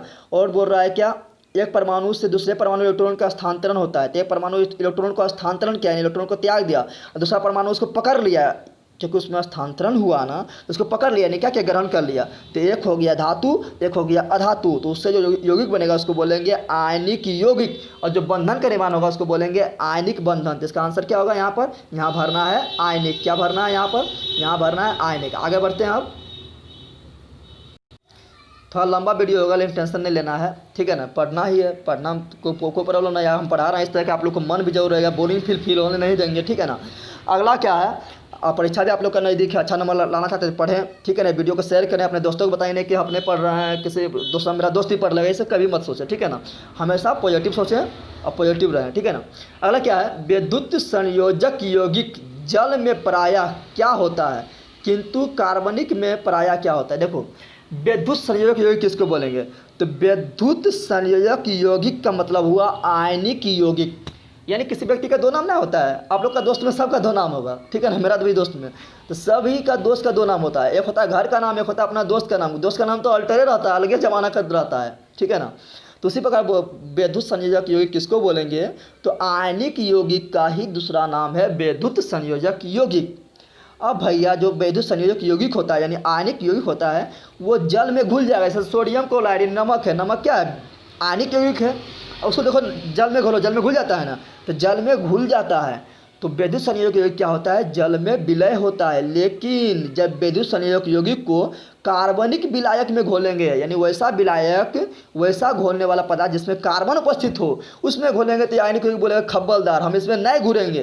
तो वैद्युत संयोजक यौगिक यानी आयनिक यौगिक जल में घुल जाता है किंतु कार्बनिक विलायक में नहीं घुलता, यानी वो विलय होता है। उसका उल्टा जस्ट हो जाएगा सहसंयोजक यौगिक। सहसंयोजक यौगिक क्या होगा, सहसंयोजक यौगिक जो है वो क्या है, कार्बनिक यौगिक है। तो सहसंयोजक यौगिक जो है वो कार्बनिक पदार्थ में घुल जाएगा, कार्बनिक में घुल जाएगा, यानी कार्बनिक में विलय हो जाएगा, लेकिन वो जल में नहीं घुलेगा, यानी जल में वो विलय होगा। कौन, सहसंयोजक यौगिक, ठीक है। लेकिन सहसंयोजक यौगिक में अपवाद कौन है, तो अपवाद है एक ठो आपका चीनी। चीनी देखो जल में भी घुल जाता है ना। चीनी क्या है, चीनी आपका सहसंयोजक यौगिक। चीनी का सूत्र क्या होता है, चीनी का सूत्र होता है C6H12O6। ये जल में भी पगलबा घुल जाता है, लेकिन ये कौन यौगिक है, तो यह है सहसंयोजक यौगिक। कार्बन क्या है, अधातु, हाइड्रोजन क्या है, अधातु, ऑक्सीजन क्या है, अधातु। तो धातु जो मिलकर बनता होता है सहसंयोजक यौगिक। और सहसंयोजक यौगिक जो होता है वो जल में नहीं घुलता, लेकिन ये क्या है, जल में भी घुल जाता है। सॉरी, ये हम ग्लूकोज का सूत्र बता दिए हैं। हाँ, तो ग्लूकोज भी जल में घुल जाता है, ठीक है ना। तो ये क्या है, अपवाद है। उसके बाद चीनी का सूत्र क्या आता है, ये देखो चीनी सूत्र होता है C12H22 और O11। ये भी पगलवा जो है, ये देखो ये कार्बन क्या है, अधातु, हाइड्रोजन क्या है, अधातु, ऑक्सीजन क्या है, अधातु है। लेकिन ये क्या है, जब अधातु है तो यह सहसंयोजक यौगिक है। तो सहसंयोजक यौगिक जो है वो जल में नहीं घुलता है, कार्बनिक विलायक में घुलता है। लेकिन ये पगलवा चीनी भी जो है ये भी जल में घुल जाता है। तो ये भी क्या हो गया, अपवाद। क्या हुआ, अपवाद। आगे बढ़ते हैं। अगला है 14 नंबर, दो परमाणु के बीच दो दो इलेक्ट्रॉन के साझा होने पर कौन बंधन बनता है। देखो भाई, जब दो दो इलेक्ट्रॉन का दोस्ती करेगा तो उसको बोलेंगे द्विबंध यानी डबल बॉन्ड। जब एक एक इलेक्ट्रॉन का साझा करेगा तो उसको बोलेंगे एकल बंध यानी सिंगल बॉन्ड। जब तीन तीन इलेक्ट्रॉन दोस्ती करेगा तो इसको बोलेंगे टिल्पर बंध या टिल्पर बॉन्ड। तो यहाँ पे दो कर रहा है तो क्या होगा, डी बंध, इंग्लिश में डबल बॉन्ड। अगला CO2 कौन यौगिक है, देखो C क्या है, अधातु यानी कि गैस है इसलिए अधातु है। ऑक्सीजन क्या है, गैस इसलिए अधातु है। तो अधातु से मिलकर यौगिक बना इसलिए क्या होगा, सहसंयोजक यौगिक। सिंपल है। अगला क्या है, अगला है क्लोरीन की संयोजकता एक होती है। क्लोरीन की संयोजकता कितना होता है, एक होता है। सही बात है, क्लोरीन का संयोजकता एक होता है, क्योंकि क्लोरीन के परमाणु में इलेक्ट्रॉन की संख्या इसके निकट उत्कृष्ट गैस आर्गन से कम होती है। हाँ, क्लोरीन का परमाणु संख्या जो होता है वो होता है 17। कितना होता है, 17 होता है।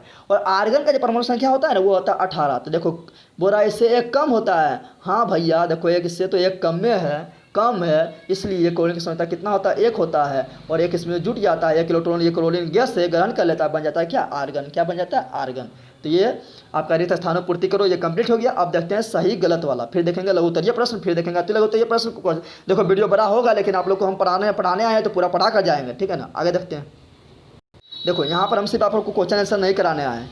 यहाँ पर मेरा मतलब है कि जितना भी आप लोग का जितना भी डाउट है सब आपका डाउट क्लियर कर दें, चाहे आप लोग कहीं पढ़े हैं या नहीं पढ़े हैं, या हम चैप्टर पढ़ा रहे हैं या नहीं पढ़ा रहे हैं। यहाँ पर जितना चीज़ बता देंगे ना कि आप लोग चैप्टर नहीं पढ़े हैं फिर भी आप लोग जो है इसमें पकड़ पूरा हो जाएगा, किसी को पढ़ा सकते हैं। तो यहाँ सिर्फ क्वेश्चन हम बताने नहीं है, क्वेश्चन बताने आते तो 10 मिनट में खत्म कर देते हैं, ठीक है ना।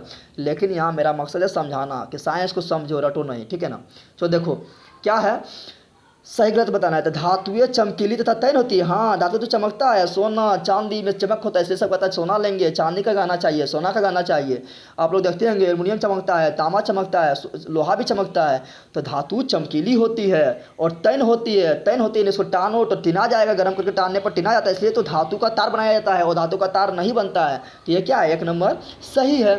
अगला क्या है, अगला है धातु विद्युत का कुचालक होता है ना। अरे भाई, कुचालक मतलब क्या हुआ, कुचालक मतलब हुआ कि उसमें करंट नहीं बहता है। अरे धातु में तो करंट बहता है, तो धातु बिजली का सुचालक होता है, तो यहाँ ले दिया कुचालक, ये गलत है। ये क्या है, 2 नंबर गलत है। हाँ, वो धातु जो है बिजली का कुचालक होता है, धातु में करंट नहीं बहता, लेकिन एकमात्र अपवाद वो धातु है ग्रेफाइट जिसमें करंट बहता है, ठीक है ना। और एकमात्र वो धातु, धातु क्या होता है, चमकीली तथा तैन होता है, लेकिन एकमात्र वो धातु है, वो धातु चमकीली तथा तैन नहीं होता है, लेकिन एकमात्र वो धातु कौन है, एकमात्र वो धातु कौन है, आयोडीन। आयोडीन, आयोडीन जो क्या है, चमकता है, और धातु है फिर भी चमकता है, इसलिए इसके बारे में पूछता है, ठीक है ना। अगला देखो, अगला क्या है, अगला है 3 नंबर, धातुएं प्रायः ठोस या गैस के रूप में पाए जाते हैं। सही बात है, अभी जितना भी धातु बताएं सब क्या था, गैस के अवस्था में था। ऐसे बताते हैं helium, neon, argon, krypton, xenon, radon, ये क्या है, सब अक्रिय गैस है। उसी प्रकार हम बताए थे फ्लोरीन, क्लोरीन, ब्रोमीन, ये सभी क्या है, ये सभी गैस है। उसी प्रकार बताए थे ऑक्सीजन, नाइट्रोजन, ये सभी क्या है, हाइड्रोजन, ये सभी क्या है, गैस है। गैस है तो क्या, धातु है, तो ठीक है, गैस के रूप में होता है, हाँ गैस के रूप में होता है। और ठोस के रूप में भी होता है, ऐसे सल्फर बोल रहे हैं तो ये क्या है, ठोस के रूप में है। गंधक बोल रहे हैं, ये क्या है, ठोस के रूप में है, सल्फर को ही गंधक बोलते हैं। और फास्फोरस बोल रहे हैं, ये भी क्या है, ठोस के रूप में है, तो सही बात है, तो ये क्या होगा, सही हो जाएगा, ठीक है ना। अगला क्या है, ब्रोमीन एक गैस है। क्या बोल रहा है कि ब्रोमीन एक गैस है, सही बात है, ब्रोमीन एक गैस है, लेकिन ब्रोमीन एक ऐसा गैस है, एक ऐसा गैस है, एक ऐसा गैस है कि ब्रोमीन जो है वो द्रव अवस्था में पाया जाता है। तो पूछेगा कौन गैस है, यानी गैस यानी अधातु, गैस यानी अधातु, कौन अधातु है, कौन एकमात्र अधातु है, कौन एकमात्र अधातु है जो गैस अवस्था में, सॉरी द्रव, द्रव यानी लिक्विड अवस्था में पाया जाता है। तो क्या बोलना है, ब्रोमीन, क्या बोलना है, द ब्रोमीन। लेकिन बोलेगा कौन धातु है, धातु ठोस अवस्था में पाया जाता है, लेकिन एकमात्र धातु, एक एक धातु है, तो कौन एकमात्र धातु है जो द्रव अवस्था में पाया जाता है, तो क्या बोलना है, पारा, पारा, मरकरी, मरकरी, ठीक है ना। आगे बढ़ते हैं, अगला क्या है, तो ब्रोमीन एक गैस है, सही बात है, ब्रोमीन एक गैस, सॉरी ब्रोमीन गैस नहीं है, गलत है, ब्रोमीन गैस नहीं है, ब्रोमीन क्या है, द्रव है, यानी क्या है, लिक्विड है, क्या है, लिक्विड है, ठीक है ना।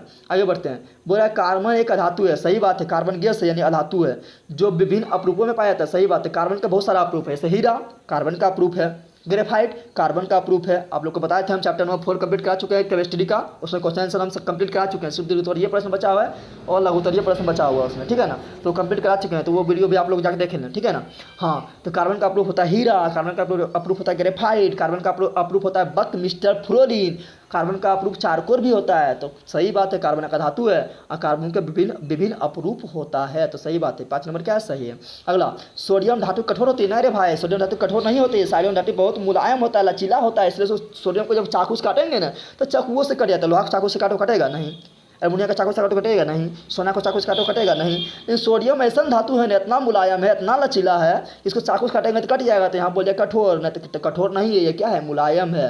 तो सोडियम क्या है, मुलायम है, लिथियम भी क्या है, मुलायम है, ठीक है ना। तो सोडियम क्या है, मुलायम। और सोडियम को किसमें रखते हैं, तो केरोसिन में, केरोसिन में, केरोसिन में क्यों रखते हैं, क्योंकि केरोसिन से अभिक्रिया नहीं करता है, इसलिए वहाँ सुरक्षित रहता है, लेकिन जल में इसको रखेंगे तो जल से क्या है, ये अभिक्रिया कर लेगा, अब बना लेगा क्या, सोडियम हाइड्रोक्साइड बना लेगा। अगला देखते हैं, ये गलत हो गया, 6 नंबर क्या होगा, गलत। धातु के ऑक्साइड अम्लीय होता है ना, रे भाई, धातु के ऑक्साइड अम्लीय नहीं, धातु के ऑक्साइड क्षारीय, धातु के ऑक्साइड क्षारीय। हम बताए थे अम्ल भस्म लवण जब करवाए तो उसमें बताए थे, अम्ल भस्म लवण हम करवा चुके हैं, इसी तरह हम डिटेल में करवा चुके हैं, वो वीडियो जाके आप लोग देख ले। तो धातु के जो ऑक्साइड होता है ना, धातु के साथ जब ऑक्सीजन मिल जाएगा तो वो होगा क्या, क्षारीय, यानी धातु के ऑक्साइड क्षारीय होता है, यहाँ लिख दिया अम्लीय, गलत हो गया है। अधातु के ऑक्साइड अम्लीय होता है, ओ से अधातु, ओ से अम्लीय, तो अधातु का ऑक्साइड अम्लीय होता है, किसका धातु अम्लीय होता है, तो अधातु का ऑक्साइड अम्लीय होता है, ठीक है ना। तो यहाँ पे गलत लिख दिया, धातु का ऑक्साइड अम्लीय होता है, नहीं, धातु ऑक्साइड क्षारीय होता है, तो ये क्या है, गलत है। अगला बढ़ते हैं, 8 नंबर, 8 नंबर बोला धातु का ऑक्साइड अम्लीय होता है, हाँ, और धातु का ऑक्साइड अम्लीय होता है, धातु से जब ऑक्सीजन आ जाएगा तो होगा अम्लीय, तो ओ से अधातु, ओ से अम्लीय, तो धातु ऑक्साइड क्या होता है, अम्लीय, तो ओ से धातु, ओ से अम्लीय, तो बच गया धातु, धातु होगा क्षारीय, तो ये 8 नंबर सही है। जैसे देखो बोलेंगे हम क्या, CO2, तो देखो ये क्या है, ये है कार्बन, ये क्या है, कार्बन है, और कार्बन क्या है, अधातु है, और ये क्या है, ऑक्सीजन, तो ऑक्सीजन क्या है, ऑक्साइड है, तो अधातु का ऑक्साइड है, इसलिए ये क्या होगा बताओ, ये अम्लीय होगा, क्षारीय होगा, तो ये हो जाएगा अम्लीय। उसके बाद बोलेंगे NO2, क्या बोलेंगे, NO2, तो N यानी नाइट्रोजन, नाइट्रोजन क्या है, अधातु, और यह O मतलब ऑक्सीजन, ऑक्सीजन क्या है, ऑक्साइड, तो ये क्या है, अधातु का ऑक्साइड, नाइट्रोजन क्या है, अधातु का ऑक्साइड, तो ये क्या है, ये अम्लीय होगा, अधातु का ऑक्साइड अम्लीय होता है। लेकिन लेकिन लेकिन लेकिन लेकिन लेकिन लेकिन अगर हम बोल दें अगर हम बोल दें अगर हम बोल दें MgO, तो मैग्नीशियम आ गया लास्ट में, यम है तो क्या है, धातु होता है, तो ये क्या है, धातु का ऑक्साइड, तो धातु ऑक्साइड क्या होगा, क्षारीय, क्या होगा, क्षारीय। चलो ठीक है ना, अम्ल भस्म लवण में जाके देखो, वहाँ पूरा डिटेल में बताया है, ठीक है ना। चलो आगे बढ़ते हैं, आगे क्या है, अगला जो आपका है वो है 9 नंबर, 8 नंबर सही है, 9 नंबर, 7 नंबर गलत था, 9 नंबर, 9 नंबर क्या बोल रहा है, कुछ धातु के ऑक्साइड जल में घुलकर, क्या बोल रहा है, कुछ धातु के ऑक्साइड जल में घुलकर क्षार बनाते हैं। सही बात है, धातु का ऑक्साइड होता है क्षारीय। क्या होता है, धातु ऑक्साइड क्या होता है, क्षारीय। क्या होता है, धातु ऑक्साइड होता है क्षारीय। अब जो सिंपल का बात है, धातु ऑक्साइड अब क्षारीय होता है तो जल में घुला होता है क्षार बनाएगा, तो सही बात है, जल में घुल के क्या बनाता है, क्षार बनाता है। क्या बनाता है, क्षार बनाता है। ये क्या है, सही है। तो 9 नंबर मेरा क्या है, सही। अगला देखते हैं, अगला है 10 नंबर, प्लेटिनम का घनत्व निम्न होता है। नहीं रे भाई, प्लेटिनम सबसे कठोर धातु है। पूछेगा सबसे कठोर धातु कौन है, प्लेटिनम। सबसे कठोर धातु कौन है, प्लेटिनम। कौन है, प्लेटिनम। तो प्लेटिनम सबसे कठोर धातु है। बताओ, जब सबसे कठोर रहेगा तो वो क्या होगा, उसका घनत्व निम्न होगा, कुछ होगा, उसका घनत्व उच्च होगा। घनत्व मतलब समझता है, उसको कोच से कितना भरा हुआ है। तो प्लेटिनम का घनत्व क्या होगा, उच्च। क्या होगा, उच्च। तो यहाँ दे दिया क्या है, निम्न, यानी क्या है, गलत। ये क्या है, 10 नंबर क्या है, गलत है। जैसे आप लोग लॉकडाउन से पहले, अभी तो लॉकडाउन चल रहा है, लॉकडाउन लगे तभी उतना ट्रेन नहीं चल रहा है, ठीक है ना। लॉकडाउन तो खुल गया है लेकिन फिर भी अभी उतना ट्रेन नहीं चल। लॉकडाउन से पहले आप लोग बिहार का हाल जानते हैं, लोकल में जाओ तो इतना भीड़ है, इतना भीड़ है, ठूस के उसमें आदमी भरल है, ठूस के आदमी भरल है, यानी क्या है, उसका घनत्व तो उच्च है, ठीक है ना। लेकिन ये जाओ एसी उसी में जाओ तो वहाँ पर आदमी आराम से एक सीट पर एक सोया हुआ है, ठीक है ना। यानी वहाँ पर एक बोगी में बहुत कम आदमी है, तो वहाँ का घनत्व क्या है, निम्न है, ठीक है ना। आगे बढ़ते हैं, अगला है 11 नंबर। 11 नंबर क्या है, आयोडीन में धातुई चमक होती है, अतः आयोडीन एक धातु है। देखो, आयोडीन में बताया था कि एक धातु में धात्विक चमक होती है, लेकिन अधातु में चमक नहीं होता है। लेकिन आयोडीन एक अधातु है। लेकिन ये पगलवा अपवाद है, ये रंग अधातु है जो चमकता है। तो आयोडीन क्या है, आयोडीन में धातु चमक तो है लेकिन ये धातु नहीं है। ये क्या है, ये अधातु है। तो ले दे यहाँ पर क्या लिख दिया, ये धातु है, गलत है। ये क्या है, अधातु है। 11 नंबर क्या है, गलत। 12 नंबर, सभी अयस्क खनिज होते हैं। सभी अयस्क खनिज होते हैं, ये बोल रहा है। हाँ, सभी अयस्क जो है खनिज होता है, क्योंकि खनिज से ही अयस्क निकलता है, खनिज से ही अयस्क निकलता है। तो सभी अयस्क खनिज है। देखो इसको समझाते हैं, ठीक है ना। यहाँ पर ध्यान दो, जैसे मान लो कि ये मेरा क्या है, ये मेरा अयस्क है। क्या है, इतना भाग क्या है, अयस्क है, ठीक है ना। और ये मेरा क्या है, ये जो बना दिए बरका, ये क्या है, खनिज है। क्या है, खनिज है, ठीक है ना।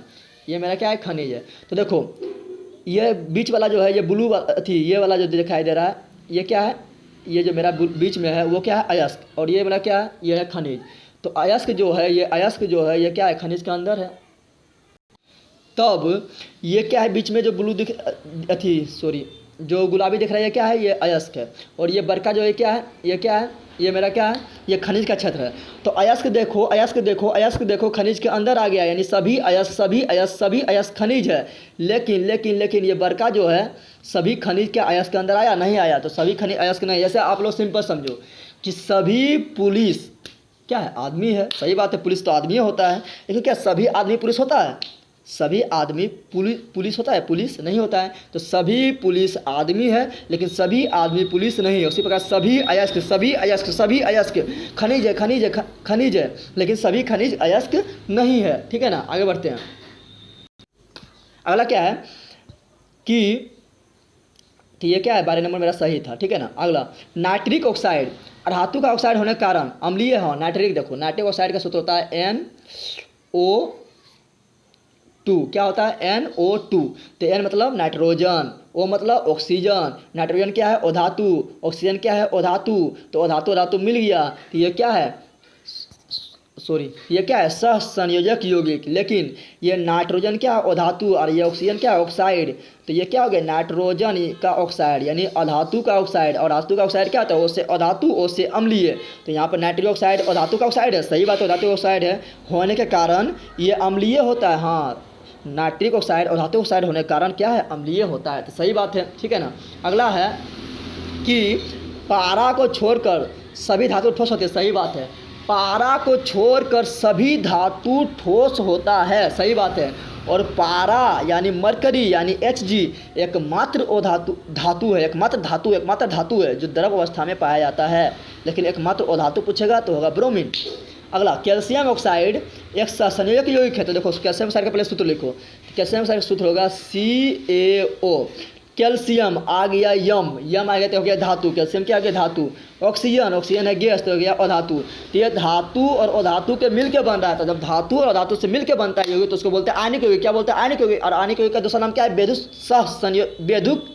वैद्युत संयोजक यौगिक। यहाँ बोला कैल्शियम ऑक्साइड सह संयोजक यौगिक है ना रे।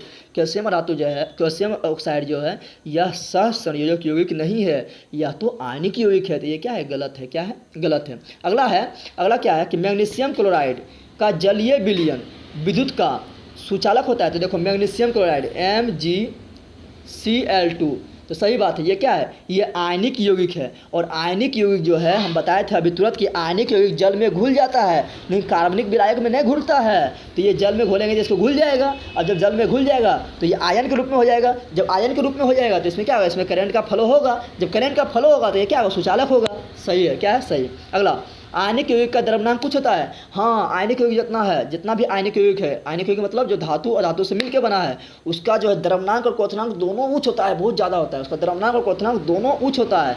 लेकिन सह संयोजक यौगिक जो अधातु से मिलकर बना है उसे कहते हैं सह संयोजक यौगिक। उसका द्रव्यमानक और क्वथनांक निम्न होता है। क्या होता है? निम्न होता है। जिसका आंसर 17 नंबर सही है। ठीक है ना। अगला क्या है? अगला हाइड्रोजन अणु में हाइड्रोजन के दोनों परमाणु आयनिक बंधन द्वारा जुड़े रहते हैं।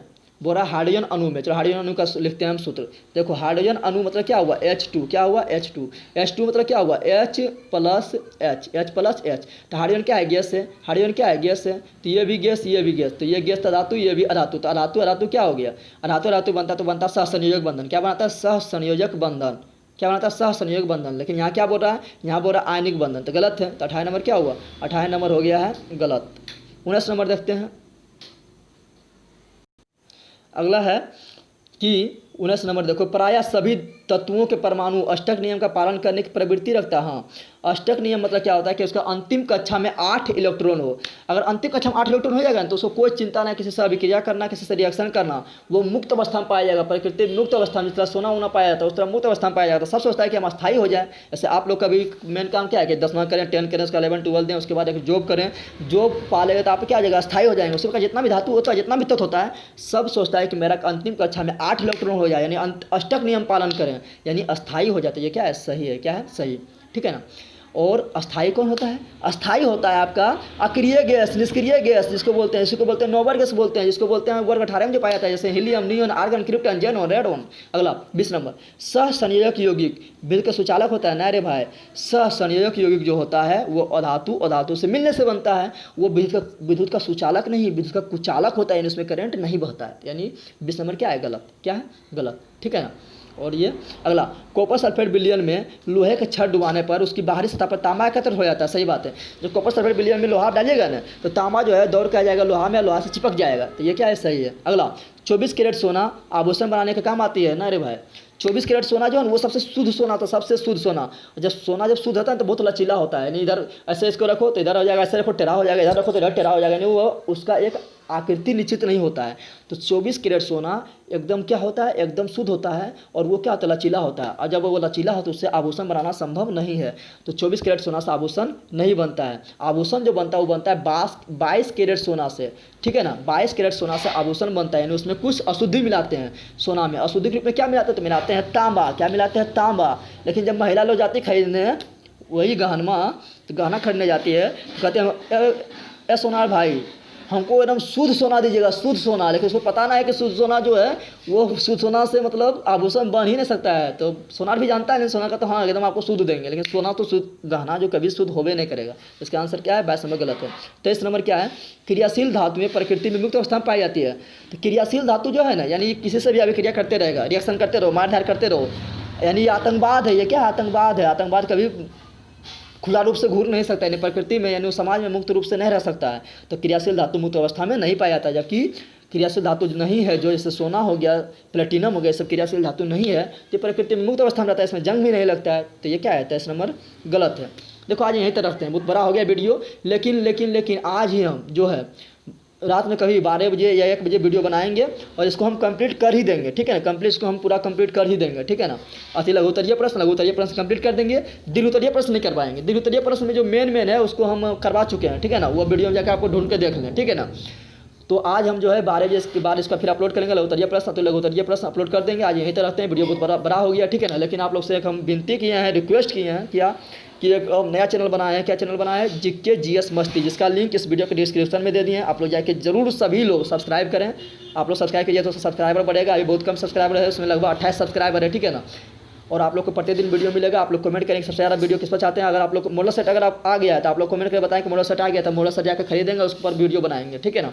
आप ठीक है, तो जाकर आप लोग उस चैनल को जो सब्सक्राइब करें। और जो बड़े भाई आप लोग तैयारी करने वाला जीके जी अथी जनरल तैयारी कर रहा है, उसको भी बताएं चैनल के बारे में, जीके जीएस मस्ती के बारे में, जो हम अपना चैनल का लिंक इस डिस्क्रिप्शन में दिए हैं। तो आप लोग जरूर जरूर जरूर जरूर सब्सक्राइब करें, ठीक है ना। मिलते हैं आप नेक्स्ट वीडियो में। जय हिंद, जय भारत, जय बिहार। थैंक्स।